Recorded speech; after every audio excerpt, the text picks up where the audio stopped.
This is my review for Texas Chainsaw 3D. And so, just to kick off, to say, me with the Texas Chainsaw series, the first one I'm not a big hardcore fan of, but I'm definitely fascinated with it.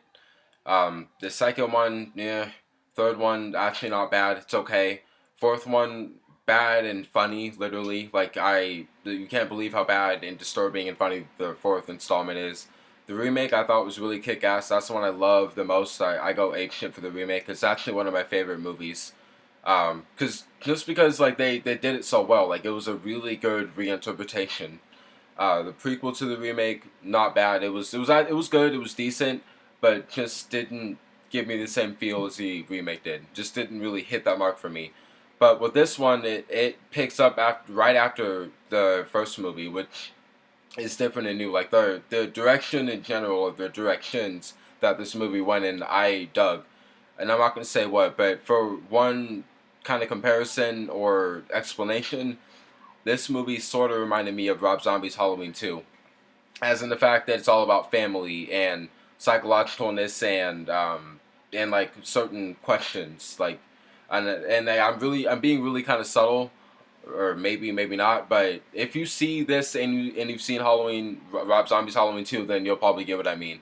But to start off with this one, it's typical plot. For the kicker anyway. The kicker of the plot is the teens or young adults going to this really weird place in Texas, and they're getting slaughtered one by one by Leatherface.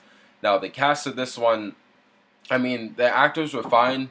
The people casted, but just the roles, the characters were little thinly written. Alexandra Daddario was fine. Obviously her character had the most impact and was kind of the important figure, and I thought she did fine. She was good in the movie. I've seen her in Percy Jackson and Hall Pass, and this is the third film I've seen her in. This may be my favorite. She was okay in Hall Pass, and I thought Percy Jackson was a type movie, but that's just my opinion. Once again, so and Leatherface in this one, pretty impressive. It doesn't, I think the Leatherfaces in all the films, minus number four, are, good enough. They're all decent. He is inspired by Ed Gein, so.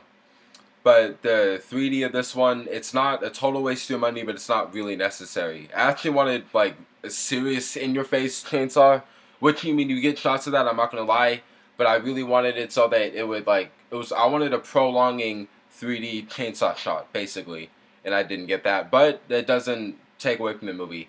But that's what I say about the 3D. You don't have to spend up all your money. It's not necessary. If you don't see it in 3D, you're not really missing anything. But if you're, a freak for 3D, then go for it.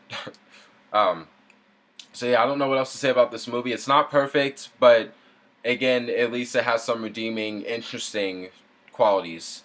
So yeah, I think this is a cool. I'm glad this was the first movie I saw in 2013, and it was one of the ones I was anticipating. And I wasn't disappointed or anything. It wasn't exactly what I thought it was going to be, but it was good.